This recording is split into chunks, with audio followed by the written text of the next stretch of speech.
Spark something uncommon this holiday with just the right gift from Uncommon Goods. If you haven't finished your holiday shopping yet, don't panic. We've got a secret source for incredible original gifts, and that's Uncommon Goods. They've got unique handpicked gifts for everyone on your list all in one spot. I'm currently scouring the site for an upcoming white elephant party. They have so many truly original items such as customizable ornaments, a pickleball paddle snack tray, and hand-painted floral flat candles. Uncommon Goods has something for everyone, and not the same old selections you could find just anywhere. And even better, with every purchase you make at Uncommon Goods, they'll give $1 back to a nonprofit partner of your choice. They've donated more than $3 million to date. To get 15% off your next gift, go to uncommongoods.com/dateable. That's uncommongoods.com/dateable for 15% off. Don't miss out on this limited time offer. Uncommon Goods, we're all out of the ordinary. You know what I don't miss at all? That horrendous week right before my period when I feel like crawling out of my skin, and my skin is full of zits, mind you. Yes, PMS hits me hard, but now it's easier to manage with Estro Control by Happy Mammoth. Estro Control contains science-backed herbal extracts that help support hormonal health, especially during PMS. The way it does this is super interesting. The ingredients help support the liver, where our hormones are processed, and oftentimes PMS symptoms are caused by hormonal fluctuations. Estro Control is also made specifically for women who are premenopausal, a time when, PMS can turn into a beast. I know this firsthand. So for a limited time, you can get 15% off on your entire first order at happymammoth.com. Just use the code DATEABLE at checkout. That's happymammoth.com and use the code DATEABLE for 15% off today. Hi, I'm Yue Xu. And I'm Julie Kraftchick. We're active daters turned dating insiders. Here to dive into everything modern dating and relationships. Welcome to Dateable.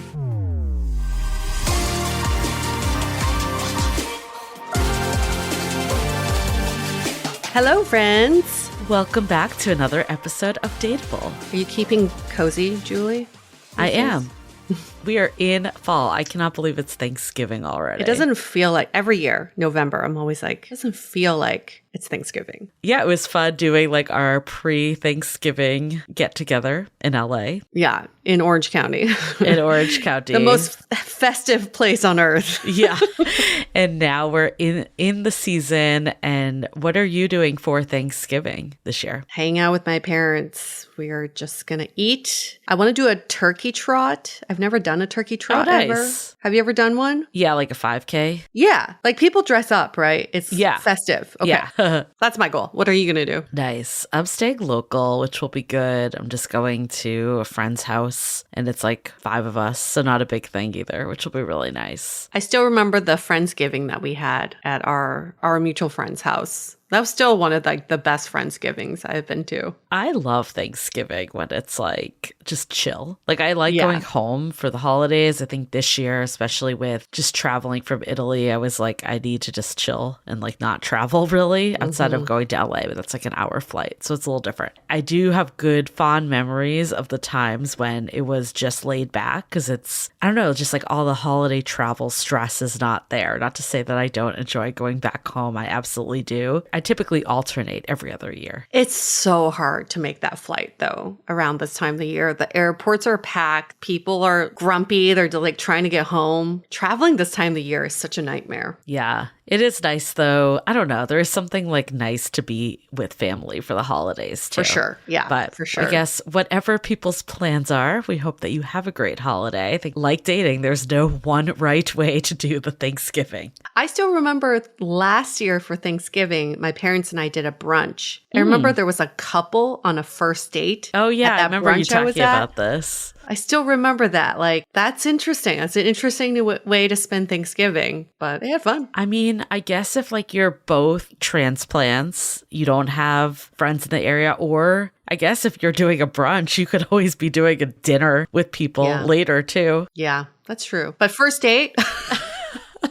I think this time of year too is also, in my opinion, an okay time to take a natural break from dating too, which is very much in theme with our conversation today is, how do you make that dating break work for you, especially when you're feeling a little dating fatigue. And I think personally, the holiday season, it's always like hard to plan dates and coordinate because people are, traveling all over the place and there's just a lot of like holiday events. I feel like now through Christmas is kind of just like this social like wash. Like there's so much going on in those weeks. So I feel like this is like a very nice natural break to gear up for the new year and January, which is the most popular dating app day. What is it, like Super Sunday, the first Sunday of the year? So I think it's a nice natural break to go there. They love to call this time cuffing season because everyone's scrambling to find somebody to spend the cold nights with. So we're urging you to do the opposite, which is what we're calling fluffing season. Yeah. Get yourself ready for the new year. Put yourself first. Do some self-care. Do the things that you've been wanting to do this year, haven't gotten to. Like prioritize that before trying to find a warm body to stay warm with. Yeah. And what better timing? You do all this fluffing in winter and then in January our book comes out. So you could hit the ground running. Perfect timing. Yes.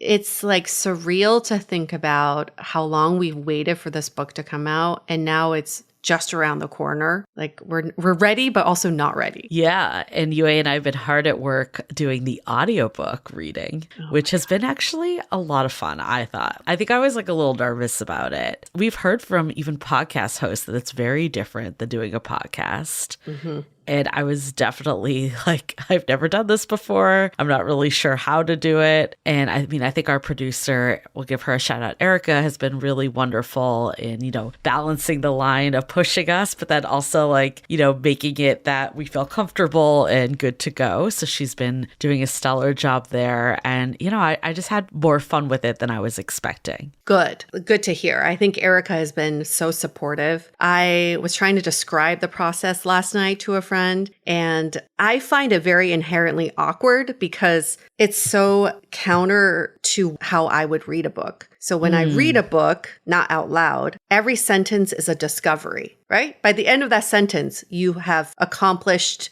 knowing what the point of that sentence is. But in reading an audiobook, you read each sentence with the intention of the sentence before it ends. You can't read with a discovery mindset. Yeah. So there were a few times that I would finish a really fucking long sentence and then be like, okay, actually, I need to read that again because that's not exactly what we're trying to say. That's very awkward for me. Yeah, but I'm excited to see how this all shapes up. I admit I'm more of a book reader than an audiobook listener. I know you're the opposite. So it's been good to kind of get both perspectives. I think maybe because we do so much audio, I'm like, I need something away from audio. But I know obviously a lot of our listeners will probably really like the audiobook because, you obviously enjoy this medium in general. So I'm excited to see the differences in the different mediums. It's almost like we have two different books in a way. I was actually just thinking that because I've been reading and listening to the book Outlive by Peter Attia. And the first half of the book is very much audio friendly. You can listen to your car or multitask, and because he's setting the scene of what's going on in healthcare. But then the second half of the book is very much like you want your hands on the book because you want to be taking notes. You want to be earmarking. And I felt like with that book, I really needed both. And I think our book is very similar, actually. I think part of it, enjoy the audio version. The whole thing, you'll enjoy the audio version. Don't get me wrong. But some parts you'll want to take a pause because you'll probably want to take notes and do some of the material that we have in there. Yeah. And like we've been doing a ton of podcasts and we met with one of our favorites. We went on her podcast, Nikki Novo. We'll give her a shout out. One of our audience favorites as well. And she was like, who did these illustrations? This brings a whole other dynamic to it. So yeah, whatever your preferred way of reading, listening, or both, whatever it is, make sure to do that pre-order now. We are getting into our final months before, and it matters so much. Plus, you get a bunch of stuff for free. So it feels like a win-win that you can use now. Yes, you can definitely use all the freebies now. And the answer to that question is Julie. Julie did the illustrations. The book is worth buying in hardcover just for the illustrations alone, because we cannot describe that in audio. That would be very hard to do. Those are omitted in audiobook. Like there's no way you could get the full effect. So yeah, get the printed version just to see the illustrations. Yeah, so we are encouraging everyone, take your time. I mean, by all means, if you want to date this holiday season, date. We're not saying to ever stop dating, but if you're feeling fatigued and you're like, oh, I just, there's so much going on with the holidays, like also give yourself permission to take a break too. I feel like taking those resets really does help you come back stronger. And we're really excited to have this conversation with the host of the podcast, The Psychology of Your 20s, Jemma Sbeg. We really love her podcast and admire her work, and we've been wanting to do a collaboration. We will also be on her podcast, so check that out as well. But, she has such a great story of just how she was feeling like she just kept seeing the same things happen over and over in her dating life. And she's like, something needs to change. So she took that intentional break, and then she met her partner right after. Yeah, almost seemed a little magical, which it is when you put yourself first and remove yourself from what you've been accustomed to doing. Magic can happen. And I'm so glad that she was able to describe her journey, some of the techniques and frameworks that she used for her dating sabbatical, because it's not just about like uninstalling the apps, which many of us have done, and saying, I'm done with dating forever. She took a very intentional break that set her up to meet someone who she was really not supposed to meet. Yeah. Ideally, we all meet someone right after the break, but I know I've taken a few breaks in my time, and it's not always so linear. That being said, I can look back and be like, that was definitely time well spent, and it still propped me up for when it was time to actually meet my person. But I think this episode is really great for anyone that is feeling like they're struggling with dating and they just need a break. If you're feeling stuck, if you're feeling frustrated, if you're feeling like there's got to be a better way, well, Jemma can really highlight a fresh perspective on that. Yep. And what you'll get out of it, we're really hoping that you're able to get some new perspective of how to reset your dating life that's more effective than that cycle of uninstalling and reinstalling the dating apps. And then also that you feel inspired, that you can come out of whatever you're going through. Optimism, not in the toxic way, but you'll come out of it feeling like, yes, I am going to meet my person. It's not something that only certain people deserve. Everybody deserves to meet their special person or people. And it's going to happen to me when the time is right. I was thinking about this the other day. I think at this point, I have very few single friends. Like in San Francisco, I can like think of a couple single friends I have, but they don't actually live in San Francisco with me. And I think at the end of the day, it's like everyone has been through struggles and everyone has been through that moment of fatigue and wondering if it was going to happen for them, but you get out of it. Like you find that path out, and it takes everyone their own timing and journey to go there. But I really firmly believe like if you are, listening to this podcast every week, that means that this is important to you. And if this is important to you, it will happen for you. It's just getting out of your own way and removing the barriers and changing the way you do things. Like that will eventually get you there. I think when we talk about magic, I just want to bring it back to magic again, is some of this will seem magical because you can't explain it. But a part of why we love doing this podcast and partly why we encourage you to listen regularly is because even if you take no physical action from what you've heard, it changes your energy. Yeah. And it changes what you are willing to see in the world. Even just 1 hour listening to us and you walk out into the world, it changes some sort of chemical makeup in the universe. Yes, you could call it magic, or yes, you could just call it energy shifting. And so we really hope that after this episode, you're going to feel a major energy shift, especially at a beautiful time of the year where the leaves are changing, the seasons are changing, people are changing, everything's going through a metamorphosis of sorts, and you will see how much this is going to benefit you. Yeah, I think this time of year, It's a time for reflection. We often take inventory at the end of a year. Also, I do know that like Thanksgiving isn't always easy for people because there's a lot of pressure that comes from family members. Like if you listen to last week's brunch talk, we address some of that in a way that you can handle, like how you interact with the people that may be grilling you on parts of your love life that you either do or don't want to go into. But this time of year does bring up a lot. So I think this is a perfect kind of like TLC episode that just like gives you a big hug. Just like our book. Yes. I think it gives people a big hug. Yeah. A big warm hug. It definitely does. I remember when our editor, Ronnie, we'll give her a shout out, when she finished it, she was like, I feel like I just got a hug. That's what she said. Oh, yeah, that's right. Yeah. Yeah. That's like how it felt different to her too than like some of the other books out there that, especially in the self-help space, there's always so much that's focused on what you're doing wrong, what you need to change about yourself. And we're really not taking that stance at all. We think you're all dateable. I think you are dateable exactly the way you are. It's just modern dating that's getting in the way. And we're here to normalize that you're not alone with what you're experiencing. And how do you understand just the dynamics that are happening so you can move past them and say like, I'm going to move past this and have the relationship I want. And we feel like, from all the people we've talked to in our own experiences, it's a really simple framework that we believe all of you can implement if you just have these tools.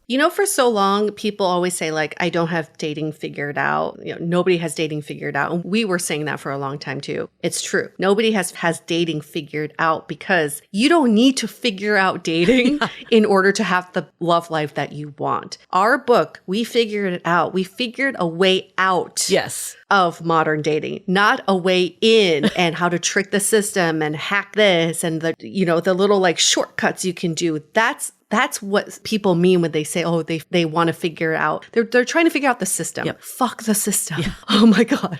We're like, the system. We figured a way out. And we hope that this book will help you get there. And also as a way to thank yourself, because around this time, we're always thinking about gifting other people. Why don't you gift yourself with this book? Because this will be the ultimate prize as you start the new year. And it's like a double gift because you get the gift when it comes out, but you also get all the extras that are free right now. We have our modern dating survival guide. We have our dating anxiety guide. And we also have the 25 questions to ask in the first month of dating. So all of that becomes yours instantly as soon as you pre-order, enter your order number, and it's yours. So all the gifts.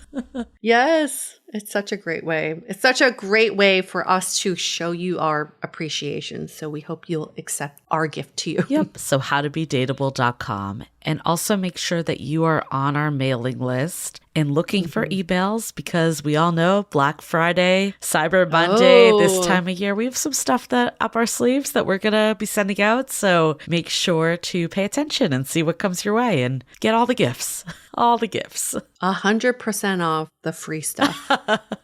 That's the promo. All the gifts. Okay. We could talk about all the gifts all day long, but before we do, let's take a minute to hear from our sponsors. Want to add some holiday cheer into the bedroom? Spice up your life using the natural power of cannabis with Via. We're obsessed with their best-selling High Love Gummy that really intensifies any sexual experience. With its unique blend of pleasure-enhancing cannabinoids, libido-strengthening herbs, and a medium dose of THC, Via's really created one mind-blowing gummy. You can even get their High Love bundle either as an early present for yourself or a loved one. I personally like their TH-free gummies too. Their Flow State is my fave because you guessed it, it puts me into that right focus. So whatever your threshold, they have you covered with the highest quality hemp sourced from trusted, independent-owned American farms. If you're 21 plus, head to viahemp.com and use the code DATEABLE to receive 15% off. That's VIIA hemp.com and use the code DATEABLE at checkout. Please support our show and tell them we sent you. Take your passion and pleasure to a whole new level with High Love from Via Hemp. November is one of my favorite months, with Thanksgiving around the corner, pumpkin spice lattes, and slipping into a cozy sweater from Quince. I already got my Mongolian cashmere sweater that's only $50, which I still can't get over how much of an absolute steal this is because they partner directly with top factories and cut out the cost of the middleman, which passes the savings on to us. And it's not just the sweaters. It's all of Quince's items are priced 50 to 80% less than similar brands. As we speak, my ultra stretch straight leg pants are being shipped, and I cannot wait to pair them with my sweater because that sweater is so damn cozy, and if it was socially acceptable, I'd wear it every day. Get cozy in Quince's high quality wardrobe essentials. Go to quince.com/dateable for free shipping on your order and 365-day returns. That's QUINCE.com/dateable to get free shipping and 365-day returns. Quince.com/dateable. Okay, let's hear from Jemma.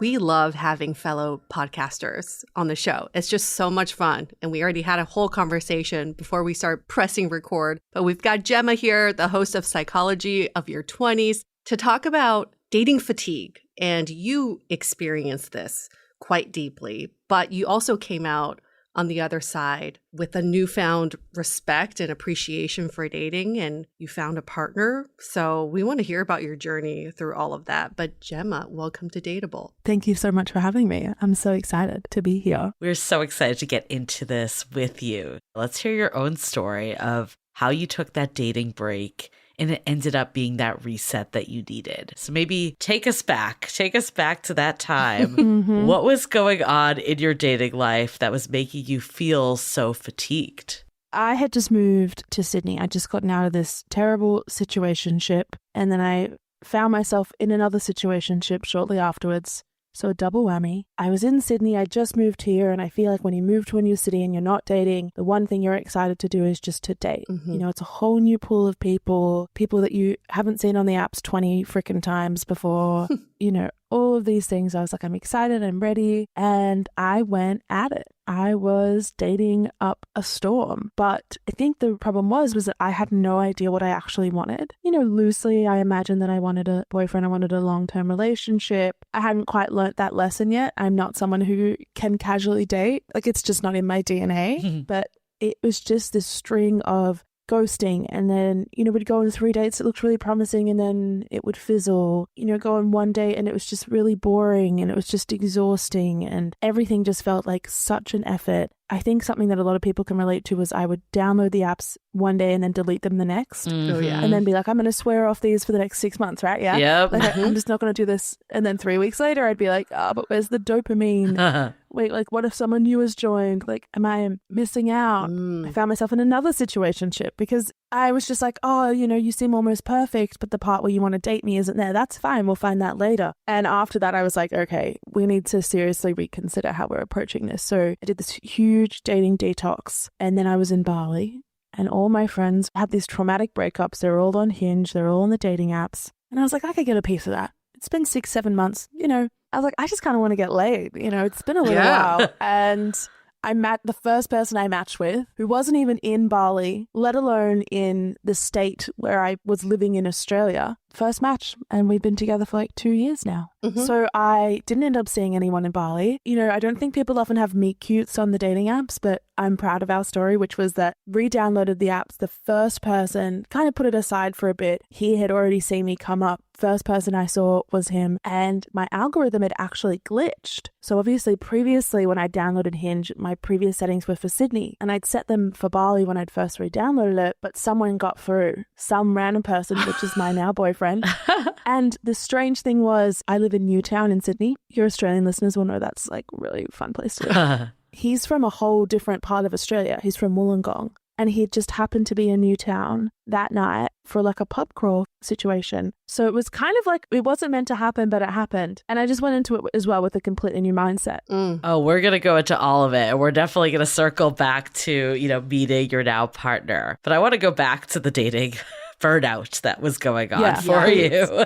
We're like, okay, we got the story, but we are now going to unpack it. So situationship after situationship after situationship. I think our listeners are probably nodding their head and relating. I know for me, that was the final straw also, to take a break, because you're like, how many times can I do the same thing over and over again? Like, what else was going through your mind of like, I need to take that detox. I need to get off the apps and dating and meeting random people, all of it.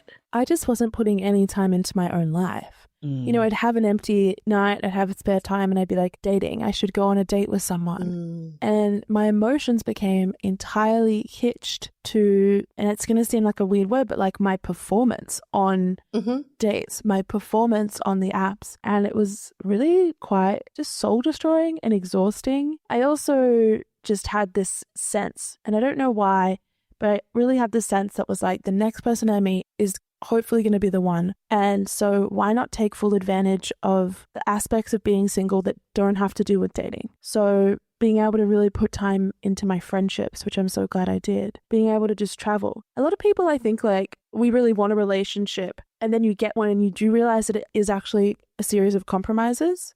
There is this huge opportunity when you are single to do so much that you can still do when you're in a relationship, but it's harder to be like, hey, I'm going to go to Europe for 3 months. Right. Sorry if you can't come with me. Like, I'm going to move without considering you. That kind of situation. Yeah. Back to this dating burnout mentality, though. I've been there as well. I've uninstalled the apps and thought, I need to take a break. When you were doing this for both of you, what did you think was going to happen? For me, I thought the apps would magically refresh and give me a whole new pool of amazing unicorns that didn't exist the first time around. I just need to take some time away from the apps. And then also I thought that if I just go and reset my mindset, I will come back a more positive, optimistic person. What did you both think was going to change? I think that what I was expecting to change was, yeah, like magically someone else would appear. I would have more energy for it. The thing I always say to people, though, is that much like career burnout or work burnout, dating burnout happens in 12 stages. And so by the time that you're at like stage 12 of like, I do not want to do this anymore, I am like sick and emotionally tired, that's stage 12. Yeah.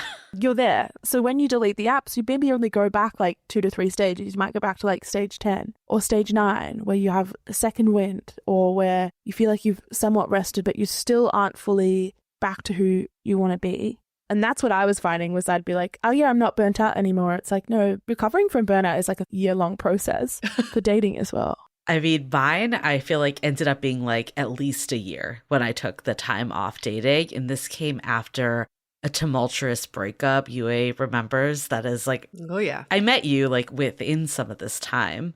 And I don't think I was looking for any outcome. Like, I think I was at stage 12, like you were just saying, Jemma, that I was already so burnt out that just the thought of even going on a date, because I was heartbroken still, I was confused why things just still kept not working. And when I thought I found someone that could be more, it ended up not being. So I think there was just a lot of confusion and heartbreak and all of it, that I wasn't even thinking about what was on the other side. I just knew I needed time away. And it sounds like the common thread for all of this, the motivation to go on a reset or a sabbatical, is because you were sick of the same things happening over and over again. There was a pattern. For you, Jemma, there was a situationship for the third time. For you, Julia, it was like this person that like kept coming in and out of your life. You're like, I need more than this. Do you think a reset is necessary, or can we just identify the pattern before it becomes a pattern and address that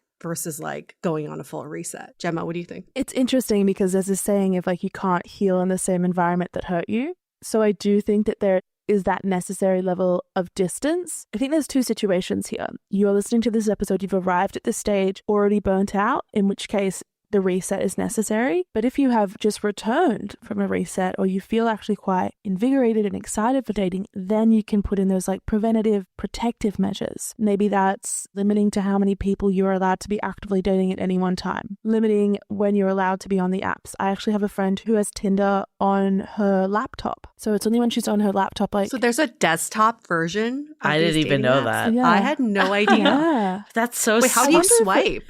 You click. You click, yeah. I wonder if they still have it. When she told me about it, it was maybe like a year ago, and she now is in a relationship, but that's how she would do it. And on her work computer nonetheless, on company time. Wow.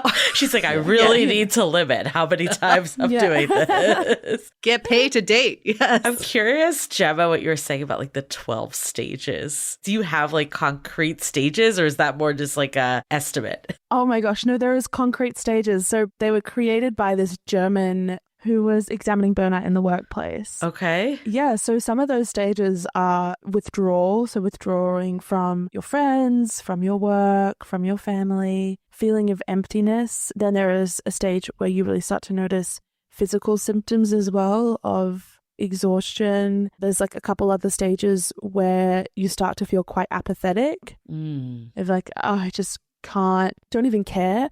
Depersonalization as well. You're on dates, you're meeting people, and you just don't even feel like you're present. I would really recommend go and look up these 12 stages. They were initially applied to work, but you can kind of apply them to anything really, because it's very psychological. And the reason I ask, because I think to you, your question of like, can you date at the same time? Probably depends what stage you're in. The way I view it is if dating is not feeling energizing, then there's no point in doing it. Like if you're like dreading going on the date or thinking it's not going to work out before you even get there, like why even do it? Because the mindset is not there. If you're in a place where you're still able to feel energized, excited to meet a new person, even if you know it might not lead somewhere, then by all means, I think like healing is never done like in a vacuum. But I think a lot of us, it just adds to it. That's how I felt. It was like when I got ghosted, it just added to it. It compounded it. And it makes you feel worse. So I think it really is like, what stage are you in that burnout cycle? I totally agree with you there. Jemma, how long was your break? Probably like 7 months. And did you intentionally say, I'm going to take a 7-month break? Yeah. Okay. And I think my friends thought that I was joking because I'd said to them before that I was going to do the same thing. And I would last like 2 weeks. But this time I was like, no, we are committing to this, mind, body, and soul. We're not going to break this rule. And it was almost like I came out of the 6 months and didn't even realize that I had done it.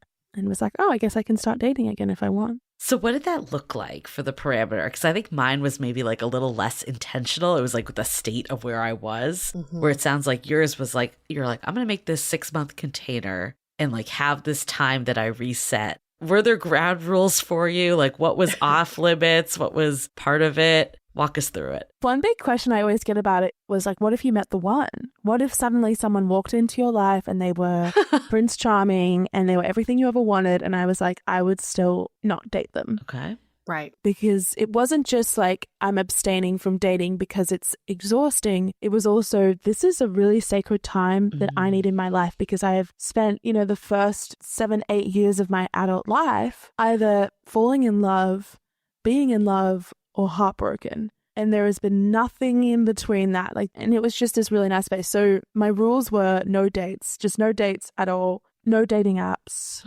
And I will say, I didn't have to say no to anyone at any point. Because also the environments that I was putting myself in, I wasn't going out to the bar with my friends, my single friends. I was spending a lot of time doing the podcast. I was going rock climbing. I was going on girl trips with my besties out into the mountains. So it was really easy to just be I was holding myself accountable in that I wasn't actively searching for it, but also I was lucky in that nothing really came my way, probably because I have this big leave me alone banner right. The over vibe. the top of my head as yeah, well. The vibe was I'm not interested in you. I would go to a party and I wouldn't be oh, who are the single men in the room? Right. I can relate to that. I think it's even if you were out at a bar, the focus was more on talking to your friends than seeing and scoping out the vibe and the scene. I guess the activities you mentioned, I think Yue and I are huge proponents of taking the break. But kind of what you were saying earlier is what we want to avoid people doing is taking the break to be away from dating, but then just uninstalling, reinstalling, uninstalling, reinstalling, and still have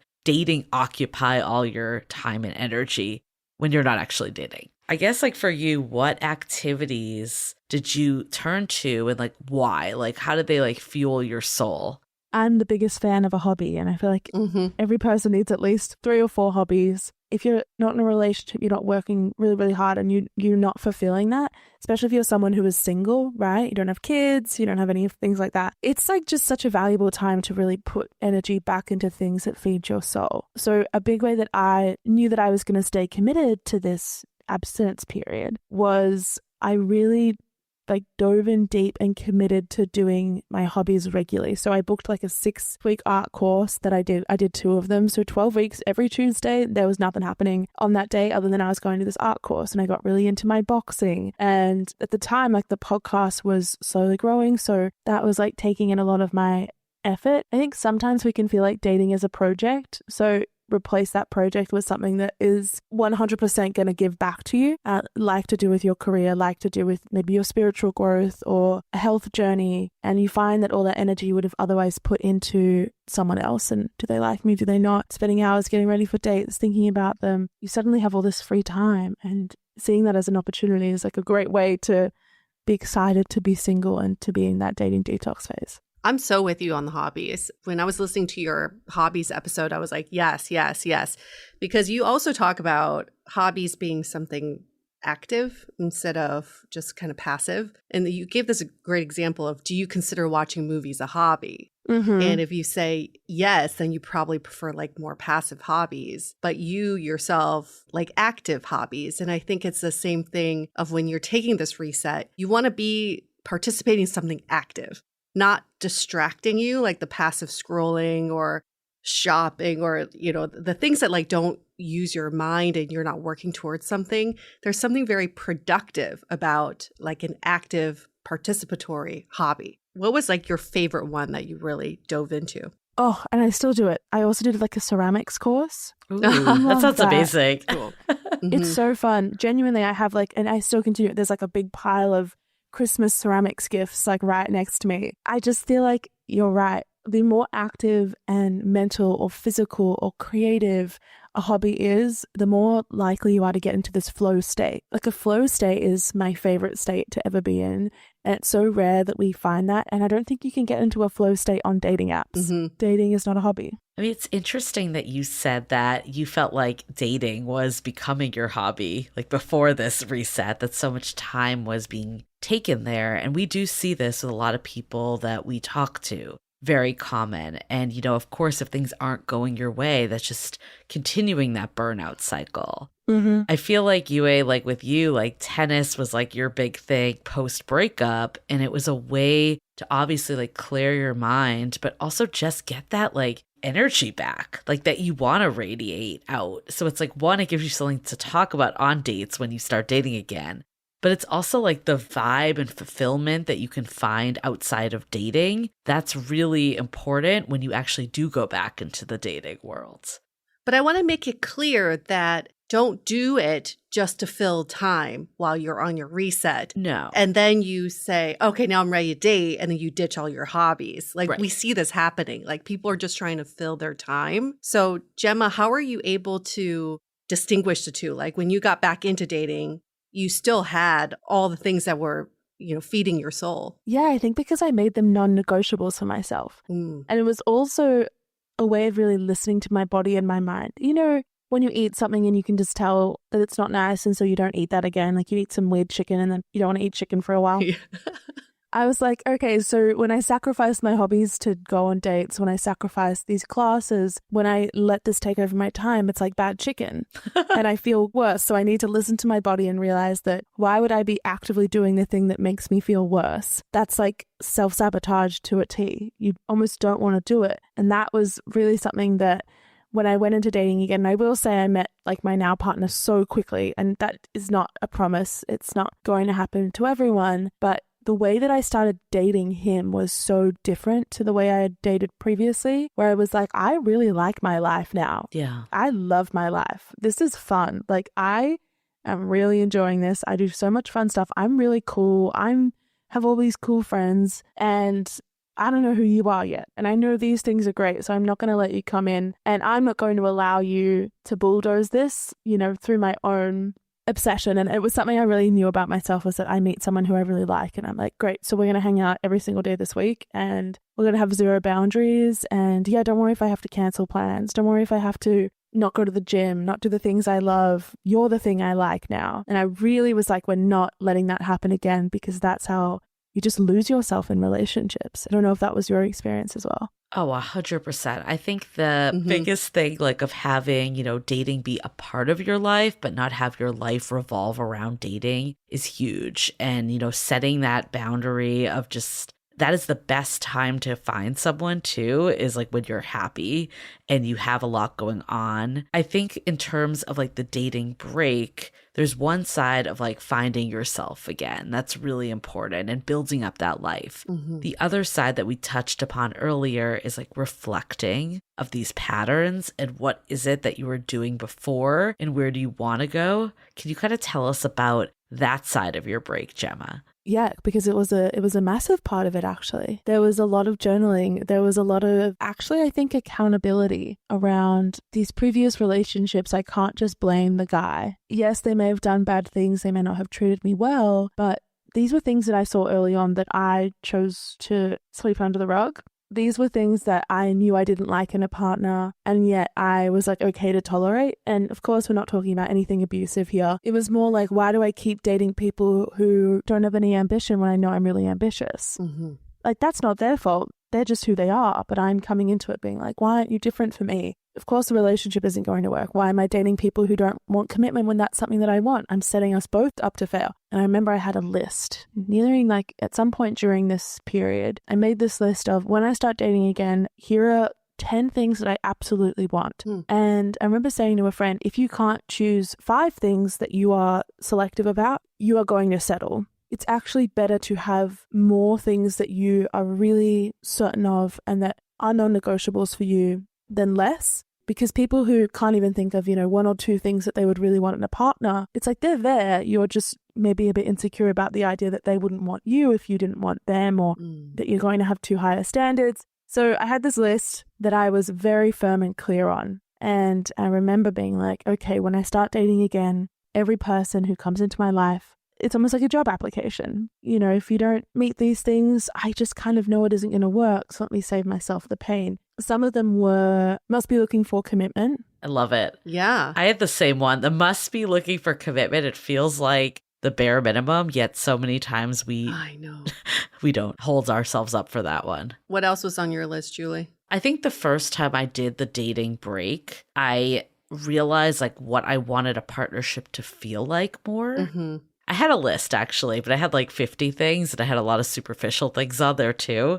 So I'm not sure if I'd recommend that path. I like narrowing it down a little more, like what Jemma was saying. But for mine that time, it was definitely this vision of how I wanted like holidays to look or birthdays together, and realizing that like I had accepted a lot of like subpar treatment of people that would never show up for me the way I wanted to. So I think that was a big piece. And then I feel like I had like a couple iterations of this, but right before I met my partner, I feel like I got a lot more clear on like those real essentials, like consistency. I've talked about that one. That's a huge one. And then like someone that I feel like my best self around and stuff like that. That was a little less about qualities and more about like the relation to the other person. I like what you said. It was more about how they made you feel. And I think mine's very different because I'm quite analytical. So it was very much like must want commitment, must have family values, must be close to his family. I remember like an ex used to just be so mean to his parents, and I love my parents. And I was like, I don't want to raise kids with someone like that. Oh, that says a lot. And then there were things about like the future where I was like, it was almost like I was trying to anticipate things that could eventually become roadblocks. So one of them was like must want children, must have a serious job, I think was on there. Some of them got a bit silly. But the serious job one, again, was from experience. Guys, it's embarrassing to say, but I had only ever dated people who were entrepreneurs or who were doing PhDs or who were unemployed, who were like DJs. And I was like, oh, DJs. And not the kind of entrepreneurs that you guys might be used to, like the kind of entrepreneur not the who's Silicon like, Valley ones. Yeah. No. Who's just like, I just want an excuse to not have to do any work. Yeah. The unemployed title. Resume. Yes.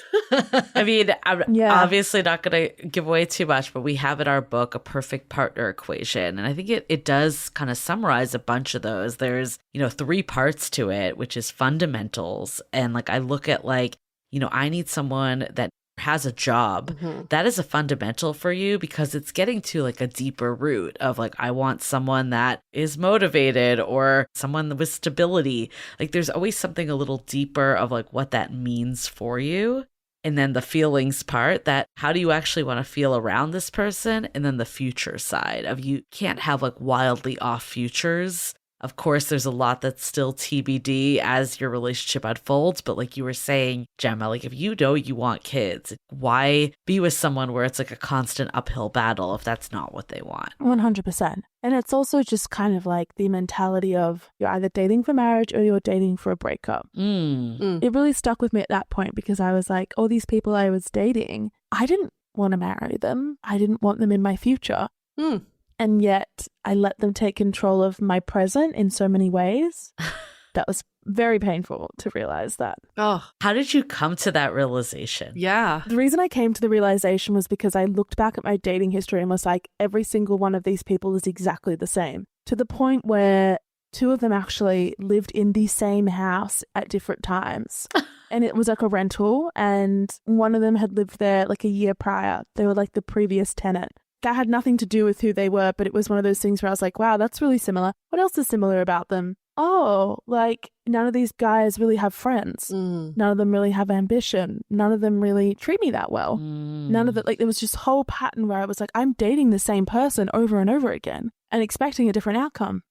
I want to dive into this even more, but before we do, let's take a quick break to hear from our partners. The holiday season is right around the corner, and I know the perfect gift that I will most definitely be giving this year. Osea's limited edition Super Glow Body Set. It includes 3 of Osea's best-selling body care products at an incredible value, packed in a box so beautiful you can skip the wrapping paper. This is gifting made easy. We've said it before on the podcast, but both Yue and I are obsessed with their new Undaria algae body wash, which is part of the set. But all of the products in the set, the body wash, body oil, and body serum, feel like you're taking a luxurious trip to the spa. They just leave your skin feeling silky soft and unbelievably glowing. So maybe while you're at it too, you'll want to grab one for yourself. But hurry before this limited edition sells out. Give the gift of glow this holiday season with clean, clinically tested skincare from Osea. And right now we have a special discount for our listeners. Get 10% off your first order site-wide with the code DATEABLEPODCAST at OseaMalibu.com. With this holiday season, I have some major aspirations of learning a new language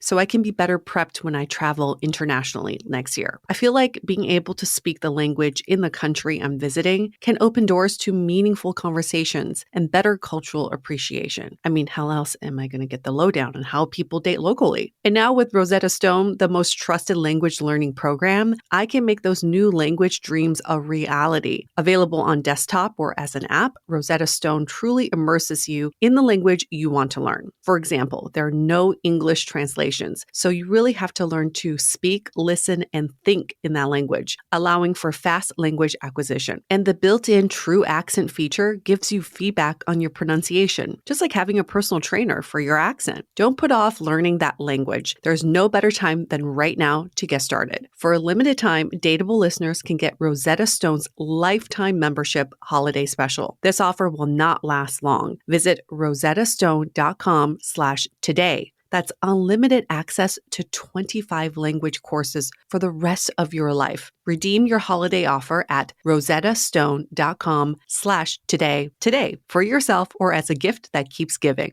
Yes, we all know the quality of makeup and skincare products are important, but have you ever thought about how you apply them is even more important for results? Since 2019, Anissa Beauty has been leading the way in creating vegan and cruelty-free makeup and skincare brushes that are safe for your skin and the planet and are designed to optimize the application and absorption of skincare products. Their popular Pinnacle foundation brush has made such a big difference for me. I used to hate wearing foundation because it always felt so caked on, but with this brush I can use so little product and it goes on flawlessly due to its patented triangular shape. Anissa Beauty's brushes deliver value and quality like no other. The same goes for their Pinnacle Skin Brush, which has completely changed how I apply skincare. I no longer use my hands to apply my products. Check out the Pinnacle Foundation Brush as well as several other amazing brushes at anissabeauty.com and get 30% off site-wide with the code DATEABLE. That's ANISA beauty.com. And don't forget to use the code DATEABLE. I'm curious if you had any like go-to books or resources or podcasts or anything like that, because I feel like sometimes I could hear people be like, okay, how do I even start to make sense of all of this? And like for me, we've had her as a guest on our podcast. Her name is Amy Spencer. She wrote this book, Finding Your Half Orange. And she had like what I was mentioning earlier, like these visualizations of think about like what you want your birthday to look like. And I literally would go to these hot springs that are like 40 minutes away. And I would like lay in the hot springs and just like do the visualization and use her book almost as a guide. I mean, the book was obviously like helpful to get you there, but it wasn't as like tactical as like do this step, then this step, but I almost like made it that way. I'm curious, like, did you have any of those resources? I had so many. One of my friends runs this podcast called Date Yourself Instead. Liz, she's amazing. She just has these amazing pep talks that I would listen to a lot. Another resource, which is just really strange, and it actually is not a dating resource. It's just a book about your self-esteem and about figuring out who you are. It's called Big Magic by Elizabeth Gilbert. Oh, I love that book. Right? Yes. It's about like being a creative, but it's really about how we sit with fear. Fear of the unknown, fear of maybe never finding anybody, fear of not being loved, of not being accepted, amongst other things. And I think the way that I really strengthened my approach to dating was by strengthening how much I actually valued myself and the love that I had for my own life. And that book was amazing for that. Oh, it's funny you say that. You mentioned that book. I was just talking about that book with someone, and I was mentioning this part in the book where she talks about how ideas will come to you and you don't have to take all of them. You can set them free and give it to the next person. But she said, make sure you intentionally give it away. I can also see that in dating as well. People will come into your life. You do not have to take all of them in or date all of them, but you can intentionally set them free and say, there is someone better for this person out there. Like, go, go find them. I love that you said that. It's like also in her TED Talks, if you don't want to read a whole book, she's incredible. I'm glad that you talked about kind of like hybrid resources though, because I do think dating bleeds into the rest of your life and vice versa. So I think understanding what's the right combination for you, and obviously every listener that's here right now is going to have a different one because there's probably different things that fill everyone's cup up, and figuring out what those are, but then seeing like how they cross-pollinate, I think is actually really powerful as well, because when you're showing up in a way that you feel good, that will leak into your dating life when you feel the time to go back in. I think one thing we hear, though, often from people is, what if I enjoy this break too much that I don't want to date again? What would you say to them? Great. Great. That's fabulous. Yeah, that's amazing. That's exactly what you should be aiming for. You want to really love it so much. Also, if you like it, what's bad about that? Also, it's kind of like when you change your mind, you can change your mind. You don't know whether that's going to happen. And if it does, you are going to be in the mindset that's going to dominate your current mindset. And that future mindset of, I really, really like this, I'm really enjoying this, I don't want to go back. That's going to be your reality at that time. And so you will be happy. So I don't think you can ever fear a situation in which you are content. Maybe to add on to, let's say, I mean, obviously, of course, if people want to be single, like by all means be single. We have to get rid of this like mentality that one is better than the other. But let's say you're like enjoying this time, but you're like, I still want a committed relationship. That is more clear than ever from this period. I know I eventually want to get married and have a family, all of it, but I'm feeling good right now. And I know dating typically makes me feel bad. How do you get over that mindset to still go after what you ultimately want? Or is that something that you feel like just comes with time, that one day you'll wake up and be like, okay, I'm ready? I think it does come with time, to be honest. Maybe if you get to a stage where you're like, maybe this would be for the best, you can put your toe back in and see how you're feeling.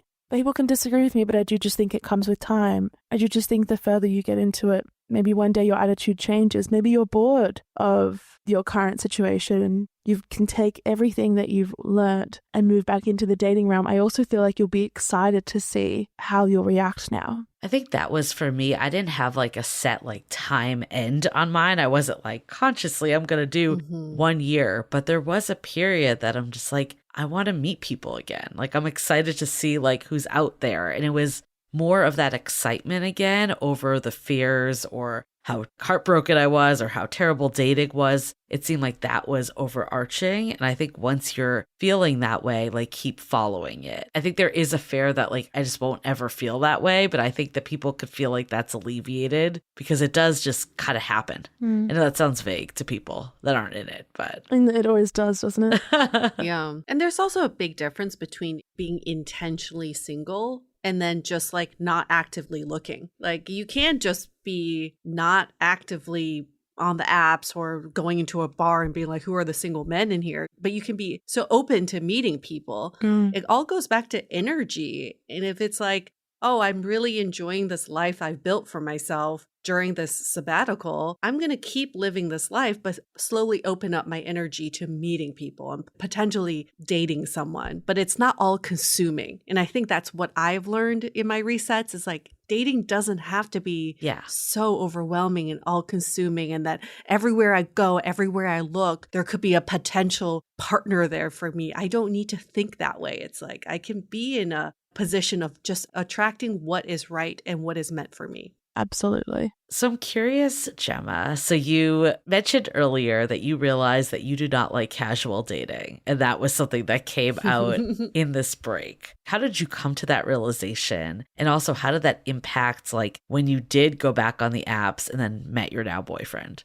I think that for a while I tried to convince myself that I was someone who could do it. And then I would just always be completely heartbroken. And I would get way too attached way too quickly. And even when we both were like, no, this is going to be casual, it'd be like a month in and I'd be like, okay, so have you changed your mind? And they'd be like, no, I told you this whole time. And I was like, oh, then why am I doing this? I remember when I went back to dating and I met my now boyfriend, like pretty soon in, I was like, what are you looking for? And he was like, oh, I don't really know. And I was like, okay, great. So this is what I'm looking for. And if you're not into that, that's totally okay. I really, really like you. So I hope that you are. But if you're not, just let me know now. So we were having sushi on Bondi Beach and I remember him kind of looking at me being like, oh, I didn't really think we were going to have this conversation now. But again, I was essentially like, it's okay if you don't want this, but I'm not going to waste my time. And he went away. He took a day or two to think about it. And he was like, no, I'm totally on the same page as you. And then 2 months later, we had another conversation about exclusivity. And I was like, so are we going to be exclusive? He was like, yeah, just let me take my time. And there was always this sense of like, we're moving forward together. I was a bit scared though. There were definitely times when I was like, okay, so you have until the end of the month. Otherwise, this is done. Oh, wow. Like, yeah, I was like, I just like you too much that if this is what it's going to be, I need to leave now because it's going to really hurt if I don't. I think this is really interesting. I guess like I'm curious, the past situationships prior to your break, would you have put it out there what you were looking for the way that you did with your boyfriend? No, definitely not. Because I was a cool girl, you know. I was like, yeah, I'm a cool girl, whatever. Like, I don't care. Like, I think even at a time I was like, no, I don't want anything serious. And I would say that to everyone. And then in the back of my mind, I was like, don't lie. You do want something serious. That's all you've ever wanted. Like, that's who you are. And I knew that like very deep in my core. Otherwise, I think, because there was never a time when I could casually date and not feel attached to them, even when I didn't like them. If they didn't like me back, I would be like, oh, it was just part of who I was and I think the validation cycle. So that's a huge shift from doing this reset. And then also this confidence to let someone take a little time to get there, but also to know that you are like, I want something real. And if they can't give it to me, then I'm going to have to walk away. So I like that you were able to like strike that balance, because I think that is a fear that a lot of people have is well, will the same pattern just reemerge? And the reality is we can't control other people. You might have a situation where someone only wants a situationship, but what you can control is, do you stay in it or not? Oh, 100%, Julie. Yes. I'm curious, like the holidays are approaching and it's a tough time for people. It's bringing up a lot. What advice would you have for people that are feeling the pressures of dating, that maybe want to take that dating break, or just even confronting these pressures of modern dating? Well, this is a great time to do it because you're going to be so busy. Really. I know Christmas and the holidays can be like the loneliest time. They're also the time when you hopefully get to be around family, when you get to see old friends, when there's Christmas parties, when there's things to do. There's always shopping to be done, a meal to be cooked. People are so down for you to host like a Friendsmas or something community building. The time goes by really quickly as well. I feel like December to January is like, what just happened? So this is an amazing time to just test it out and to just be like, okay, I'm too busy right now to date. That's what I'm going to tell myself. The next month and a half, next month, I'm just not going to do it. And, you know, there's no big rules associated with it, but I am going to delete the apps. I'm just going to be in the moment. And then in January, really be like, do I feel better? I think your answer is going to be yes. And then see if you can commit to doing it for just a little bit longer. Really focus on how much you're going to get out of that experience. Really romanticize a single life and romanticize a dating detox the way that you might romanticize a new relationship. You know, romanticize the solo dates, romanticize like the long walks through the cold, listening to your favorite album, you know, just by yourself. Romanticize like traveling, being creative, all those really cool things that you can do alone. That's so great. Love that. Yeah, it's great to take a healthier approach and perspective on dating and know that give yourself grace, check in with yourself. When Julie came back from her sabbatical, I still remember you saying you went on a dating app date and you were like, nope, not ready. And I think that's okay to be like, okay, I'm going to try it out. I don't know how I'm going to feel, but then maybe I'm not there yet. That's okay. But take it at your own pace. And I think what I'm hearing from you is don't let the holidays dictate the tempo of what you're doing. You check in with yourself. This has been such a good conversation, Jemma. Thank you for being with us. I mean, I think my biggest takeaway from all of this is sometimes you do need to slow down in order to speed up. And by doing an intentional break, and I agree with you that I think over the next couple months, like in the thick of the holiday season, is actually an ideal time to take the break, because the reality is a lot of people are all over the place in terms of, you know, being back with family or traveling, and it is a hard time to date, and then reset in the new year. This is a great, like, organic break. But wherever it is, take the break when you need it. My take continues to be, as long as you are doing things that fill your cup, you are learning more about who you are and what you want, and then seeing how you can like stay true to that once you do kind of reemerge into the dating scene, then that is time well spent. And that actually can really propel you forward if you're using that time intentionally. 2 takeaways. One is about the dating fatigue and one is about the actual sabbatical. You mentioned work burnout. And in all this research about work burnout, they have all these signs of when an employee is about to burn out. One of them is like someone not turning on their camera during a Zoom call. Like that's one of the signs, right? So I think even in your story, we can recognize these signs in us too. We know you felt this feeling when you're in that third situationship, like, ooh, I'm starting to get that feeling again, like of being really drained and disappointed. That's a sign that I'm about to experience burnout. And then we're able to manage it if we can identify those risk factors. So I appreciate that you were like so clear on identifying that in yourself. And then for the dating reset, you moved forward with your life. And I think a lot of daters think when they do a reset, they pause their lives. It's a sit back and, you know, life doesn't go on right now. I'm just going to pause everything. You were like, I'm going to take up all these hobbies. I'm going to reconnect with friends. I'm going to do all the things I love to do. In fact, I'm going to do more of what I love to do. So that's a huge takeaway for our listeners is during your dating reset, whether it's during this holiday season or not, keep moving forward. Keep moving your life forward. And when you come out the other side, when you're ready to get back into dating, the same person who's been moving their life forward will meet you there. Otherwise, you're just going to meet all the losers who stayed behind at the last bus stop, like, not going on that bus. I feel like anytime you're like, all my time is being spent dating, it's a time to reevaluate what's going on. Yeah. That's always been a red flag for me. I'm like, am I putting way too much emphasis here and not really balancing other parts of life? And the other thing you were talking about of like when you can tell an employee is going to quit is when they keep calling in sick. Oh. You know what I mean? So if your whole life is like dating and you keep being like, sorry, can't come. I just want to sit on the couch. I want to see my friends. Mm-hmm. You're a burnt out dater. I was just thinking about that with what you were saying. I was like, oh. Interesting.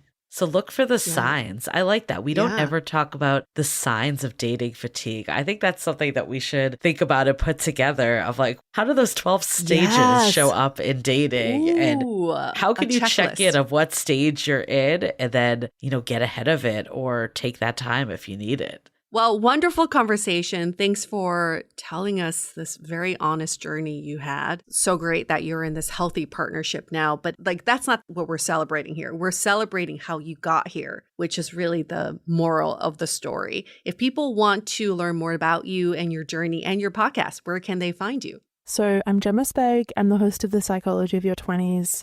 You can find us wherever you get your podcasts. And I also have another book coming out, but not till April. So if you want to check out Person in Progress, we do talk about dating and dating detoxes, especially in your 20s. You can pre-order that on my website or find the link on my Instagram. Guys, thanks for having me as well. This was just a great time. So wonderful. Love it. We are definitely getting that book. Very excited. Oh, thanks. Yes. Awesome. Thank you. And thanks to all of our listeners. What did you learn from this episode? What was your takeaway? Are you in your 20s and you're experiencing something that Jemma's experienced on her podcast? Maybe you can share those stories too. Whatever it is that you took away from this episode, why don't you leave us a 5 stars rating and review in Apple Podcast? And then in the body of your review, you can copy and paste the same message. Hey, just listen to Jemma on Dateable. Here's what I learned. And here's something that I thought about after this episode. That really helps both of our shows quite a bit. And also it's a great way for you to give us some feedback. Of course, once you're on the internet, why don't you pre-order both of our books too? You can pre-order our book, howtobedateable.com. That's where you can find all the info. All right, we're going to wrap up this episode. Stay dateable.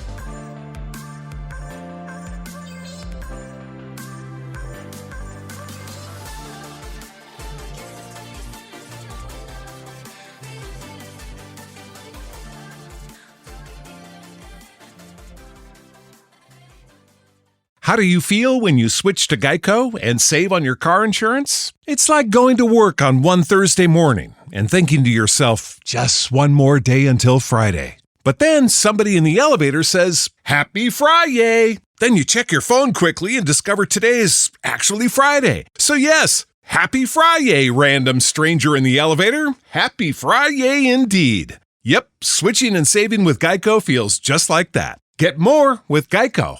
How do you feel when you switch to Geico and save on your car insurance? It's like going to work on one Thursday morning and thinking to yourself, just one more day until Friday. But then somebody in the elevator says, Happy Friday! Then you check your phone quickly and discover today is actually Friday. So yes, Happy Friday, random stranger in the elevator. Happy Friday indeed. Yep, switching and saving with Geico feels just like that. Get more with Geico.